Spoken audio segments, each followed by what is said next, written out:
যে দলের নেতা বাংলাদেশের স্বাধীনতা ঘোষণা না করবে সেদিন শেখ মুজিব স্বাধীনতা ঘোষণা করতেন না, পাকিস্তানের প্রধানমন্ত্রী।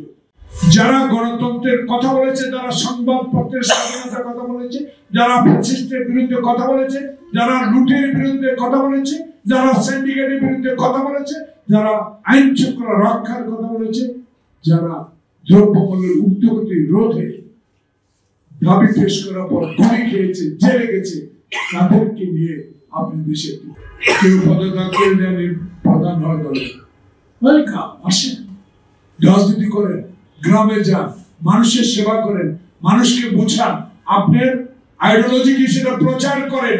আইডিওলজি প্রচার না হতে এখনো ঢাকা শহরে বসে বসে বিএনপির মতো একটা আটলান্টিক মহাসাগরের মতো দল, যেই দল কয়েকবার ক্ষমতায় ছিল, যেই দলের নেতা বাংলাদেশের স্বাধীনতা ঘোষণা না করবে সেদিন শেখ মুজিব স্বাধীনতা ঘোষণা করতেন না, পাকিস্তানের প্রধানমন্ত্রী।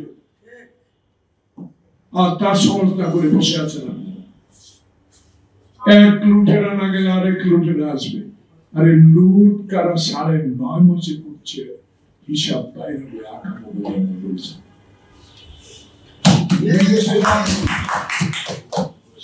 মাসে 10 বার বিদেশে গেল। আক্ষেপ নেই, আমার দুঃখ নেই, আমি যাই, ওনার কথা আমরা শুনবো, কিন্তু এমন কথা বলা ঠিক যে কথাটিতে বাংলাদেশের সবচেয়ে বৃহত্তম রাজনৈতিক দলের নেতা কর্মীরা আপনার উপরে ক্ষুণ্ণ হবে, মনে কষ্ট পাবে।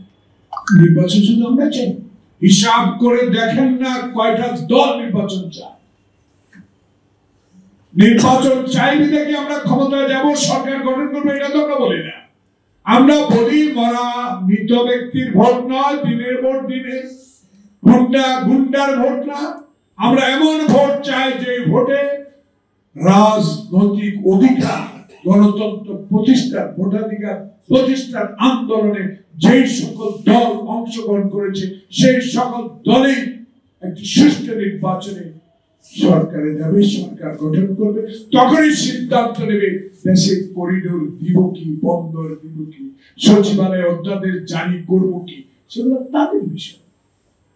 আপনাকে নিয়মিত কাজ করার জন্য আমরা ক্ষমতায় বসিয়েছি সকলে মিলে। আমরা আপনার কাছে তো অনেক আশা, সে আশা জন্য বিচ্ছিন্ন করে দিচ্ছি কারা, তাদেরকে খুঁজে বের করতে হবে। তাই বিএনপি বলে এখনো যারা সরকারে বসে আরেকটি রাজনৈতিক দলকে সহায়তা করে তাদেরকে উপদেষ্টা পরিষদ থেকে পদত্যাগ করতে হবে। সেটা না করে সুষ্ঠু নির্বাচন হবে কি?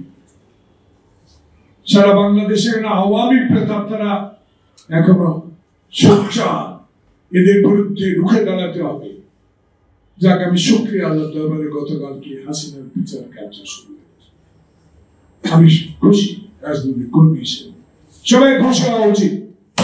বিচার করেন, আমরা তো বিচার চাই, আওয়ামী লীগের নিষিদ্ধ জনগণের চাই, কিন্তু এরই ফাঁকে বিএনপিকে মাইনাস করার যদি কোনো হীন প্রচেষ্টা আপনাদের মধ্যে থেকে থাকে, তার বিরুদ্ধে লড়াই করার জন্য তারেক রহমানের হাজারো লক্ষ কর্মী প্রস্তুত।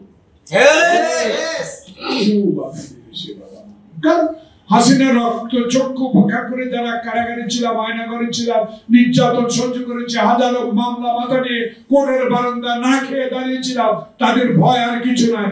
তাদের আশা বাংলাদেশে একটি নিরপেক্ষ নির্বাচনের মধ্যে দিয়ে এমন একটি রাজনৈতিক দল ক্ষমতা আসবে যারা জনগণের সেবা করবে, গণতন্ত্রকে মাথার উপর রাখবে, সংবিধান রক্ষা করবে, সংসদকে সার্বভৌমত্বে ফিরিয়ে দিবে এবং বিচার বিভাগের স্বাধীনতা ফিরিয়ে দিবে। সবাইকে ধন্যবাদ। আসসালাম।